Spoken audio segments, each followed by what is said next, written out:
Hello, friends. I've decided to start a YouTube channel. It's just mostly about my adventures. I can't say that I feel 100% confident or comfortable doing it, but whatever. I guess it just takes practice. I'll keep doing it, and everything will be awesome. So, I'm Wilson. And this is my dog Makoto. Makoto, say hi. Come, Kaze. Oh, yeah. What do you do?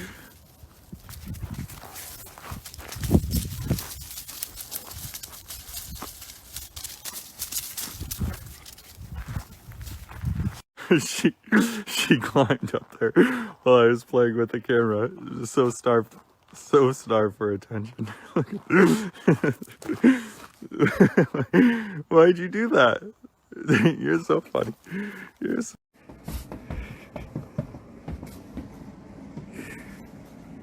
Styling. She's a 7-month-old Weimaraner, and Weimaraner, I guess is the proper way to say it.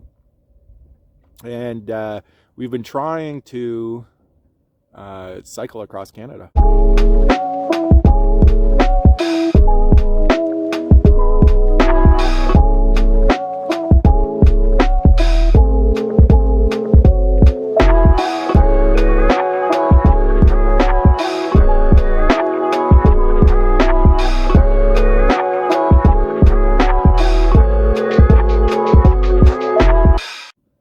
I started October 9th.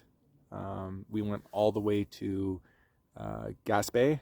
Well, I finally made it to Gaspé, and some good news. Instead of having to wait all the way until the 8th, my package is going to arrive on the 4th, so I only have to stay here for 2 more days. My sweet stealth camp, just right behind the Gaspé Museum Park, just at the edge of the water on a little cliff.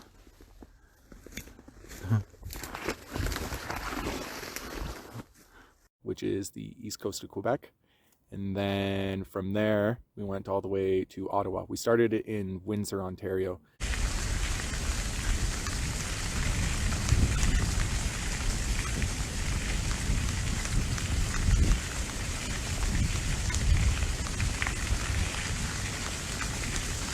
So for the first chapter of my journey, I guess, it was a 3,600 kilometer journey. So it wasn't super far, but it was through the winter. After getting out in the mountains, being on the coast, it's marginally more cold and windy, as you can see. Icicles from my mustache and beard. This is actually day 5. I didn't have any service in the so it was pretty awesome. It was very, very challenging, and I'm gonna post some clips, maybe some compilations of that. I've mostly been vlogging on YouTube and Facebook, so this is my first kind of like longer format video. I did the first loop from Windsor, Ontario to Gaspé to Ottawa, and I started running out of time because, well, at first I didn't have a time limit, but then I got a job offer in Smithers, BC. I'm going to be planting trees for 3 or 4 months there, and so that starts the first week or possibly the second week of May. So once I got to Ottawa, I came home, I chilled with the family for a little bit, and then I got a ride to Calgary, where I started today. I spent 2 days in Calgary, and so I'm about 60 kilometers just outside of Calgary at Ghost Lake. And we're going to be traveling into Banff through the national park up to Jasper, and then from Jasper all the way to Smithers, BC. It's going to be a 1,300 kilometer bicycle ride, and it's going to go over a little bit like 11,200 meters of elevation. So we're going to spend most of the time through the Rockies, going through the Rockies. And it's supposed to be beautiful. I've never been to Jasper. I've always wanted to go to Jasper, so I'm actually really stoked about this. I've been to Banff a few times. Beautiful place. I've only spent time in Banff though, and I've never been to BC, so I'm actually really excited about this. So here's my bike. I'm riding a Surly ECR. It is an awesome bike. It's a 12-speed. It has a nice low gear. So when I'm going up the mountains, it's going to be super awesome. I'm running Schwalbe, I think is how you say them, marathon tires. They're the studded winter ones because apparently it's still snowy in in the mountains. And honestly, I haven't been able to switch them out. So I've been rocking these for a little bit. And then I have this Burley trailer, that Makoto, that's her throne. She's been a little tired recently. She has a bacterial infection in her stomach. So we have the medicine. I've been feeding her the medicine and stuff like that. So she should be okay in the next week, the doctor said.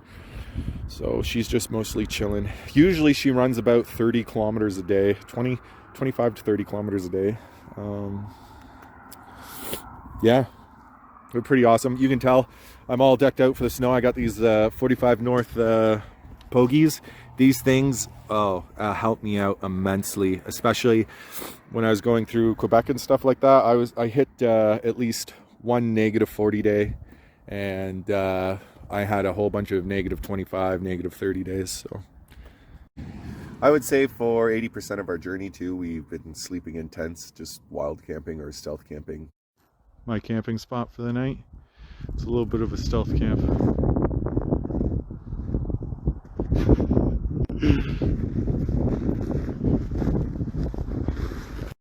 Wherever we can.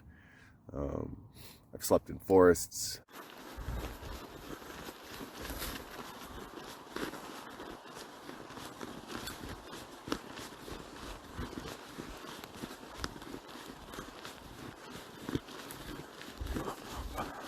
By the beach. I would actually recommend never sleeping by the beach during wintertime. It is extremely cold. Even if it's not windy, it's very frigid. This is my first time sleeping on the beach since getting to the coast. Usually it is far windier, like to the point where my face hurts. So it's kind of nice that it's not so windy, and it's actually kind of warm out. I regret my decision for sleeping near the ocean on the beach. It is not windy, but it's still extremely frigid being so close to the ocean. So now that there's no sun, I realize how cold it is. Before I started biking, I was a chef. And then I actually got to my dream job. It was a top 20 restaurant in Canada. It was a Japanese restaurant. I really like Japanese things, food, culture, anime, manga, all that kind of stuff. So I worked my ass off to get there, and it turned out to be a shit job. Didn't like the chef, didn't like the hours, didn't like the pay. It was pretty awful. I started cooking when I was 14, and then so after 16 years of doing something and you don't seem happy with it, I decided to do something else. So I quit cooking and I went to school. I never passed high school, so I had to do a bunch of I don't know, like upgrading type things so I could get into the university. So I ended up getting into university for a bachelor's degree of communications and public relations, and I did a year and a half of that. To pay off my student loans, I came to find out about tree planting.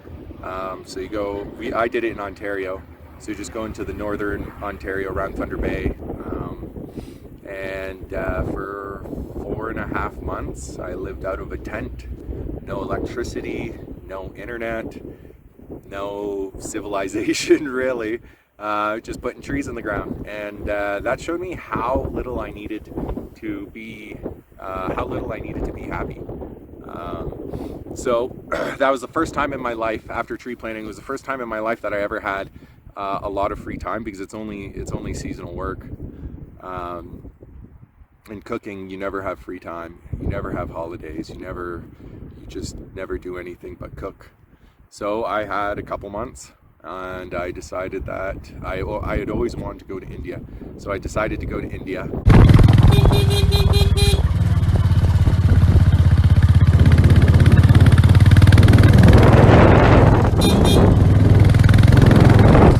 And I bought a bicycle there, and started biking. First. Well, I'm getting pretty close now. You can see the mountains in the back, or I guess they're the hills, the Ghats.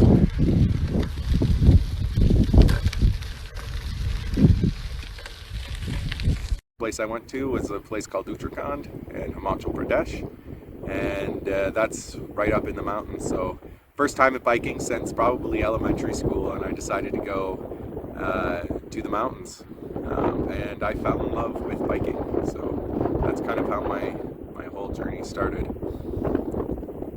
So I pretty much, after doing tree planting, I quit school. I realized that it gave me a certain amount of financial stability. It allowed me to really lead the life that I wanted to. And the course that I was going through for university really was on like Photoshop, photography, and a little bit of graphic design, and all these different things. I realized I could just do that on my own. So yeah, I went to India, and then India changed my life. Look at the clouds. It looks so sweet. Oh yeah. It made me fall in love with cycling, and I came back a week before COVID started. So I had no idea COVID was going on. In fact, the first thing I noticed when I came back from India was how people were going crazy over toilet paper. And I just came back from India, which for 6 months I didn't even know what toilet paper was. I never got to use toilet paper once. So, you know, we could survive without toilet paper. But yeah, so COVID happened, and then I decided that I wanted to keep biking. I couldn't really go anywhere though, but India also made me realize that Canada is wonderful. Before this, I always was like Canada sucks, or I'm not happy with Canada, or it's a boring place to be. What really happened is I just didn't have an appreciation for it. Everything that I appreciated in India, Canada has too. Mountains, lakes, rivers, forests, animals, like everything. So I decided that I would bike through Canada. Now, one thing, I thought I would try doing winter. Winter's my favorite season, and I haven't heard of anyone really biking through Canada in the winter. So I thought I would give it a shot, and it was pretty awesome. One thing I found a little bit challenging is since I had been doing pretty much all of this in the winter, I've been really attuned to the cold. It's also pretty cold too. It's like -14. And I haven't actually had a chance to change any of my gear around. So I still got all my winter gear, all long sleeves, merino wool, base layers, even my boots. I'm rocking these boots. They're Solomon boots. Dun, dun, dun. Today was an expensive day, but after the other day in the trails, I think I needed new boots. These are 100% waterproof, and they're rated to go down to -40. These bad boys are rated for -40, and right now the temperatures are around like +11, +12, so my feet feel like swamps after. Like even my socks, I got like thick wool socks and no shorts or no t-shirts or anything. So the last couple days have been brutally hot, especially like coming from -20, -30. You know, +10 feels like the hottest summer day, like I'm in the Gobi Desert or something. Not everything's fun and games riding around Canada during the winter time. I've actually I've experienced some pretty hard times and some pretty serious times, kind of like these ones. Oh, someone saw this and thought I had a baby left outside. So now I'm being investigated by the police. So there's that. I can have winter coffee picnics with emergency blankets. Yeah. McDonald's coffee too. This is how we spend our Friday nights now.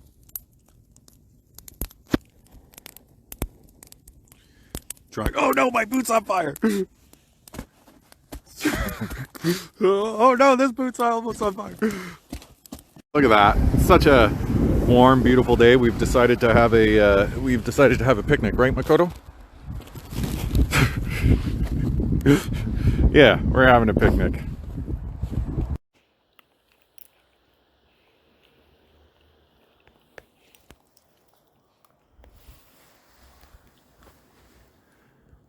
Mikoto.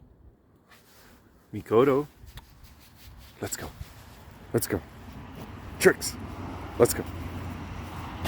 Ah.